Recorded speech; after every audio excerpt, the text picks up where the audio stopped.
Il y a exactement 57 ans, au chevet de l'un des plus grands saints du XXe siècle, un secret fut révélé, un secret que l'Église avait gardé silencieux pendant des décennies, un secret qui peut transformer entièrement votre vie financière et spirituelle dans les prochaines 24 heures. Vous êtes-vous déjà demandé pourquoi certaines maisons sont bénies par l'abondance, tandis que d'autres, même peuplées de personnes travailleuses, semblent n'attirer que difficultés et pénuries? Pourquoi certaines familles prospèrent alors que d'autres luttent continuellement contre les dettes, la maladie et des problèmes sans fin? La réponse se trouvait sous nos yeux tout ce temps, dans chaque foyer béni par la prospérité, dans chaque maison protégée du mal, dans chaque famille dont les finances ont fleuri miraculeusement lorsque tout semblait perdu. Ce que je vais révéler maintenant a stupéfié jusque dans les cardinaux du Vatican.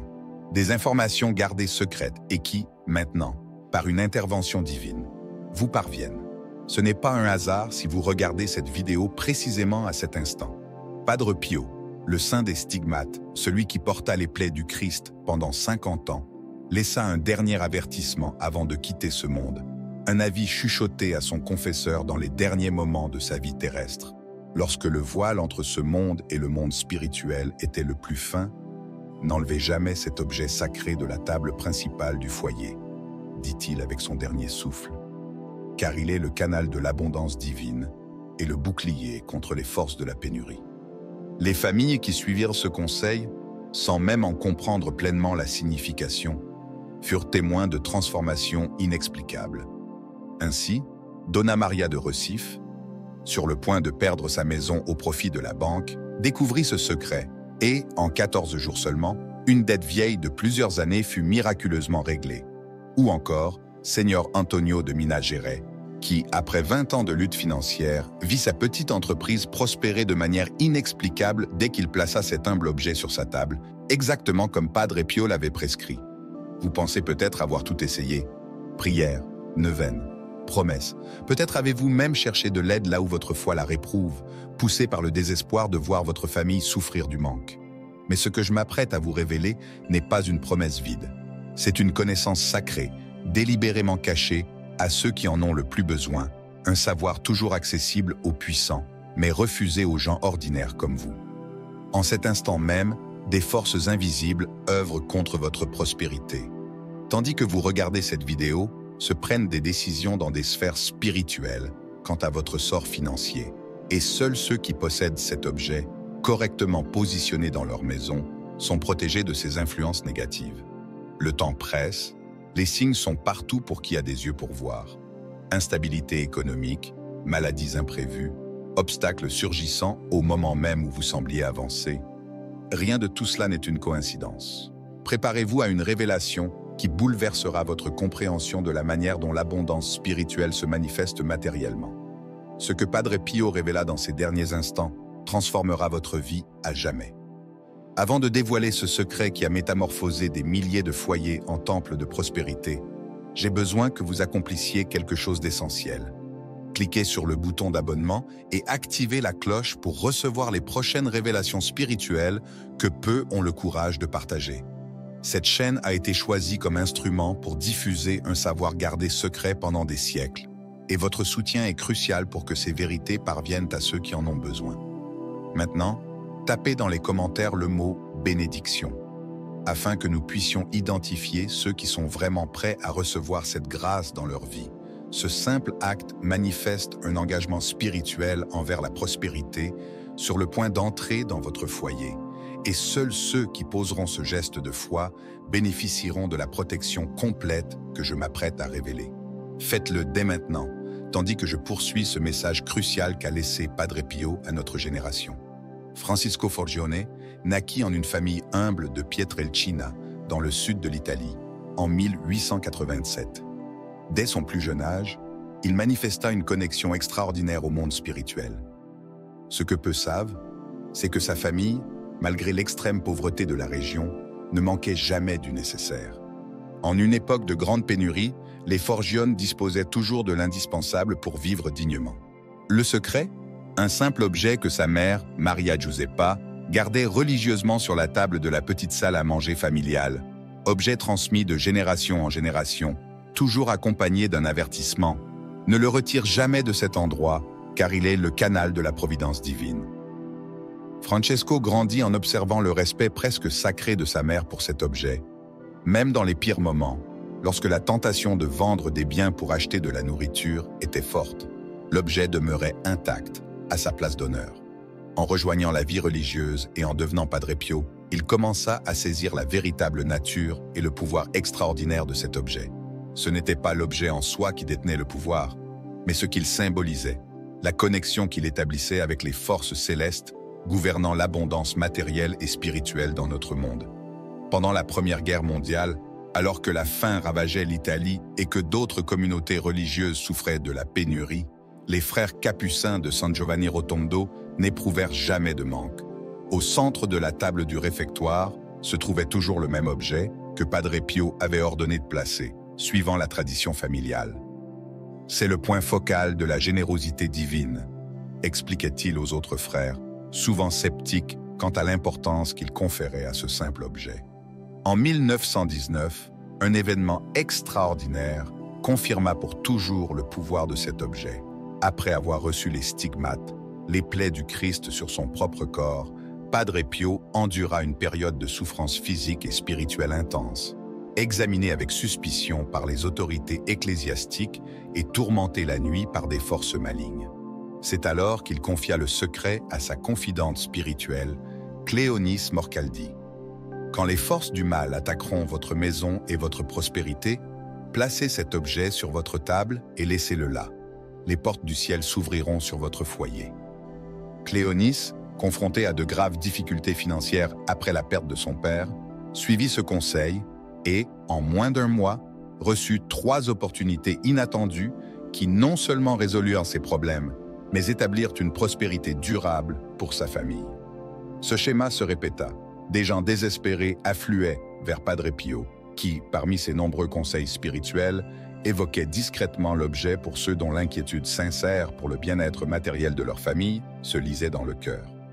Le cas le plus frappant fut celui de l'entrepreneur Giuseppe Campanile, au bord de la faillite en 1931. Sa fabrique de tissus était menacée. Les banques s'apprêtaient à tout lui reprendre. Désespéré, il se rendit de Naples à San Giovanni Rotondo pour implorer l'intercession du frère stigmatique. Après la confession, Padre Pio lui recommanda « Retournez chez vous, placez cet objet au centre de la table de la salle à manger où votre famille se réunit et ne l'enlevez pour aucun motif. La solution viendra de là où vous vous y attendrez le moins. » Giuseppe, d'abord sceptique, n'ayant rien à perdre, suivit scrupuleusement cette recommandation. 3 jours plus tard, un acheteur étranger, égaré sur les routes d'Italie, découvrit par hasard sa fabrique. Impressionné par la qualité, il passa une commande qui non seulement sauva l'entreprise de la faillite, mais la transforma en l'une des plus prospères de la région pour les décennies à venir. Peu savent qu'au cours de la Seconde Guerre mondiale, alors que des bombes détruisaient des villes entières en Italie, les foyers suivant le conseil de Padre Pio restèrent intacts au milieu de la destruction généralisée. Ce n'était pas seulement une protection financière, mais une protection totale contre toutes les formes de mal et de dépossession. En 1950, le Vatican envoya un enquêteur pour examiner les miracles attribués à Padre Pio. Monseigneur Raffaele Rossi passa des jours à interroger les personnes ayant expérimenté des transformations miraculeuses après avoir suivi les conseils du frère. Un schéma ressortit. Ceux qui maintenaient l'objet sacré sur leur table rapportaient non seulement une amélioration financière, mais aussi des guérisons inexplicables, des réconciliations familiales et un sentiment général de protection contre les énergies négatives. Rossi, d'abord sceptique, devint défenseur fervent de Padre Pio après avoir été témoin du pouvoir de ce simple conseil. Il mentionna brièvement cet objet de dévotion dans son rapport officiel au Saint-Office, mais cette ligne fut ensuite supprimée des versions publiques du document, car l'Église souhaitait restreindre cette connaissance. La réponse réside dans les relations complexes entre spiritualité et matérialité, longtemps débattues théologiquement. Certains clercs craignaient que ce savoir ne soit interprété comme superstition ou magie, détournant de la véritable dévotion. Mais Padre Pio, avec sa sagesse profonde et simple, comprenait que le bien-être matériel fait partie des desseins divins pour les familles.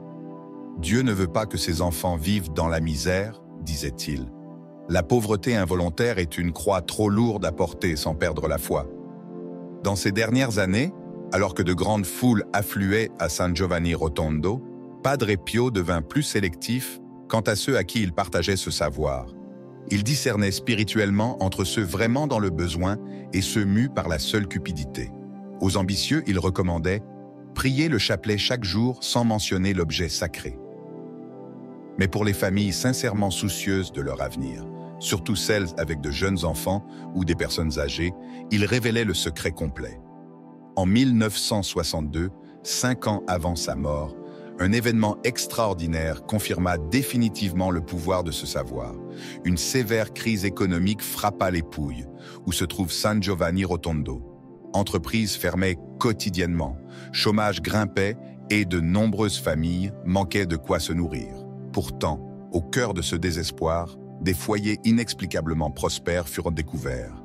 En investiguant, les autorités locales constatèrent que toutes ces familles étaient dévotes à Padre Pio et suivaient scrupuleusement son conseil concernant l'objet sur la table. Ce phénomène attira l'attention d'un jeune évêque qui suspectait une superstition. « Ce n'est qu'un symbole externe d'une réalité interne », expliqua patiemment le frère. Mais les symboles ont pouvoir car ils nous relient à l'invisible. Cet objet en particulier sert d'antenne, captant les bénédictions célestes destinées à la prospérité familiale. Convaincu par cette explication théologique solide et les fruits inégables, l'évêque devint l'un des rares clercs de haut rang à comprendre et respecter ce savoir. Lorsque Padre Pio sentit que son temps sur terre touchait à sa fin, il craignit que cette connaissance ne meure avec lui. Il appela son confesseur, Padre Pellegrino Funicelli, et lui murmura à l'oreille le secret complet. Non seulement l'objet exact, mais aussi les prières spécifiques à réciter pour l'activer pleinement, ainsi que la façon précise de le positionner pour une efficacité maximale. « Ce savoir ne peut pas mourir avec moi », déclara le saint mourant. « Un temps de grande nécessité pour les familles viendra. Un temps où la pénurie matérielle menacera de détruire des foyers et séparer des familles. Alors, partagez ce que je vous ai confié avec ceux dont le cœur est ouvert à le recevoir. » Nous vivons maintenant exactement le temps prophétisé par Padre Pio. Un temps d'incertitude économique, de familles luttant pour maintenir un minimum de dignité matérielle, de personnes bonnes et travailleuses voyant leurs efforts contrecarrés par des forces qui semblent conspirer contre leur prospérité. Le moment de la grande révélation est arrivé. L'objet que Padre Pio insistait pour ne jamais être retiré de la table principale de tout foyer, cherchant prospérité et protection spirituelle, est si simple que vous n'auriez jamais imaginé. Un petit crucifix béni, posé sur une Bible ouverte au psaume 23. La simplicité de cet agencement cache un pouvoir spirituel extraordinaire, que peu comprennent pleinement. Ce n'est pas seulement le crucifix, ni seulement la Bible, mais la combinaison spécifique des deux éléments, positionnés exactement au centre de la table principale de la maison, là où la famille se réunit pour les repas ou pour des moments importants. Pourquoi cet agencement détient-il un tel pouvoir? L'explication qu'en donnèrent les Confidentes Cites, le plus proche de Padre Pio, allie profonde théologie et savoirs spirituels ancestraux remontant aux premiers chrétiens. Le crucifix représente le sacrifice suprême du Christ, qui non seulement nous a rachetés spirituellement, mais a aussi brisé les malédictions de la pénurie pesant sur l'humanité depuis la chute. Ces plaies nous ont guéris, expliquait Padre Pio. Et cette guérison ne concerne pas uniquement les maux physiques, mais aussi le mal de la pauvreté involontaire affligeant tant de familles honnêtes et travailleuses. La Bible ouverte précisément au psaume 23 n'est pas un choix aléatoire. Le Seigneur est mon berger, je ne manquerai de rien. Ce psaume est une déclaration spirituelle d'abondance et de protection divine. Tu dresses une table devant moi, face à mes ennemis. Lorsque nous lisons ces mots, nous faisons une invocation puissante de prospérité, même en temps d'adversité.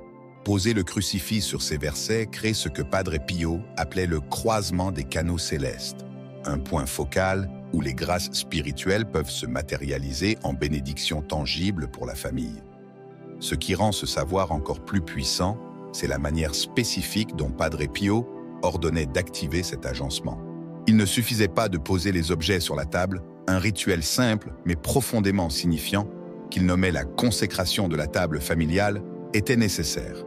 D'abord, le crucifix devait être béni par un prêtre, idéalement lors d'une messe dédiée à Saint Michel Archange, protecteur contre les forces du mal. La Bible, quant à elle, devait être neuve ou en bon état, témoignant du respect pour la parole de Dieu. En plaçant les deux objets, la famille devait se rassembler autour de la table et réciter ensemble le psaume 23, suivi d'une prière spécifique enseignée par Padre Pio. Seigneur Jésus-Christ, qui multiplia les pains et les poissons pour nourrir la foule, multipliez maintenant les fruits de notre travail honnête, de même que vous transformâtes l'eau en vin aux noces de Cana, changez notre pénurie en abondance par l'intercession de Saint Padre Pio. Permettez que ce foyer devienne un temple de votre providence divine, où jamais ne manquera le nécessaire pour vivre dignement. Éloignez de cette maison toute envie, toute malice et toute force s'opposant à la prospérité que vous désirez pour vos enfants. Amen. Cette prière devait être répétée jour après jour, pendant 9 jours consécutifs, toujours avec une bougie allumée à proximité de l'agencement. Passé ce délai, le crucifix sur la Bible ouverte au psaume 23 ne devait plus jamais être retiré du centre de la table pour aucune raison. Padre Pio expliquait que cet agencement fonctionnait comme un paratonnerre spirituel, attirant les bénédictions célestes destinées à la famille et repoussant les énergies négatives qui pourraient bloquer leur prospérité. Mais attention, des règles précises devaient être respectées pour que le pouvoir de cet agencement se manifeste pleinement. Premièrement, le crucifix et la Bible ne devaient jamais être déplacés, sauf pour un nettoyage rapide de la table, et même alors, ils devaient être immédiatement replacés à la même position. Padre Pio alertait que chaque interruption du canal de bénédiction offrait un terrain de jeu aux forces opposées à la prospérité familiale. Deuxièmement, la table sur laquelle reposait l'agencement ne devait pas servir à des activités n'honorant pas la présence du Christ, telles que discussions houleuses, jeux d'argent ou conversations contrevenant au commandement divin. Troisièmement, la famille devait mener une vie de prière sincère. L'agencement sacré amplifiait ce qui existait déjà dans le cœur familial, disait Padre Pio. S'il y a une vraie foi, la prospérité viendra comme conséquence naturelle. Les témoignages de familles suivant fidèlement ces directives sont véritablement impressionnants. En 1964, 3 ans avant la mort de Padre Pio, une sévère sécheresse ravagea le sud de l'Italie, détruisant les récoltes et ruinant de nombreux agriculteurs. Cependant, les familles maintenant l'agencement sacré sur leur table rapportèrent des phénomènes inexplicables. La famille Galderiz, par exemple, vit leur petit potager produire en abondance, tandis que les cultures voisines desséchaient. C'était comme si notre terre était arrosée par des mains invisibles pendant la nuit, raconta Giuseppe Galderiz. Des années après, ils pouvaient non seulement nourrir leur famille, mais aussi aider les voisins dans le besoin. Dans les décennies suivant la mort de Padre Pio, ce savoir s'est progressivement évanoui, sauf parmi un petit cercle de dévots, le transmettant de génération en génération. Le monde moderne, avec son scepticisme et son matérialisme, n'était pas prêt à saisir la profonde connexion entre spiritualité et prospérité matérielle que le Saint Capucin enseignait. Mais ces dernières années, un phénomène extraordinaire s'est produit. Des personnes, sans aucun antécédent de connaissance de cet enseignement, ont commencé à rêver, de façon vive, d'un frère barbu leur ordonnant de poser un crucifix sur une Bible ouverte sur le psaume 23 sur leur table. En suivant ces instructions oniriques, elles connurent des transformations radicales de leur vie financière. L'une d'elles fut Antonio Ferreira, de l'intérieur du Minas Gerais, au chômage depuis des années et sur le point de perdre sa demeure au profit de la banque. Antonio fit un rêve si vivant où un frade lui donnait ses directives très précises qu'il décida de les suivre. J'ai posé un petit crucifix sur la Bible ouverte au psaume 23, au centre de la table de la cuisine. Ma femme a trouvé cela étrange, mais elle a respecté ma décision. Une semaine plus tard, Antonio reçut un appel inattendu d'un ancien collègue lui proposant un poste dans une entreprise en pleine expansion, au salaire 3 fois supérieur à son précédent. C'était comme si une porte invisible s'était ouverte soudainement. Des cas similaires se multiplièrent, surtout en période de crise économique. Maria Aparecida de Recife, accablée d'une dette hospitalière insurmontable suite au traitement du cancer de son époux, implémenta l'agencement sacré sur sa table. 2 semaines plus tard, elle reçut une notification de l'hôpital l'informant que sa dette avait été annulée par un bienfaiteur anonyme. Ces histoires soulèvent une question cruciale. Pourquoi ce savoir rejaillit-il aujourd'hui, après des décennies d'oubli relatif? La réponse peut se trouver dans les propres prophéties de Padre Pio. Dans ces derniers jours, il confia à son confesseur: « Viendra un temps de grande tribulation matérielle et spirituelle pour les familles. En ce moment, le savoir que je te transmets sera plus nécessaire que jamais. Les foyers qui mettront le Christ au centre de leur table seront protégés de la grande tempête à venir. » Nous vivons ce temps prophétisé par le Saint, un temps où, plus que jamais, les familles honnêtes et travailleuses subissent l'attaque des forces invisibles conspirant contre leur prospérité. Mais c'est aussi un temps d'extraordinaire manifestation de la providence divine pour ceux qui savent comment se positionner correctement dans les canaux de bénédiction céleste. Vous possédez maintenant ce savoir, vous avez été choisi pour le recevoir, car il existe un dessein divin pour votre vie et celle de votre famille, allant bien au-delà de la simple survie financière. Si ce secret sacré a touché votre cœur et que vous vous sentez guidé divinement vers cette vidéo, ne gardez pas cette révélation pour vous. Partagez-la immédiatement avec quelqu'un que vous savez en difficulté financière ou spirituelle. Ce peut être la réponse qu'il cherche depuis des années. Rappelez-vous des mots de Padre Pio. La charité spirituelle est aussi importante que la charité matérielle. En partageant cette vidéo, vous accomplissez une forme profonde de charité spirituelle capable de transformer des vies. Cliquez sur la vidéo qui apparaît maintenant à l'écran pour découvrir notre prochain message.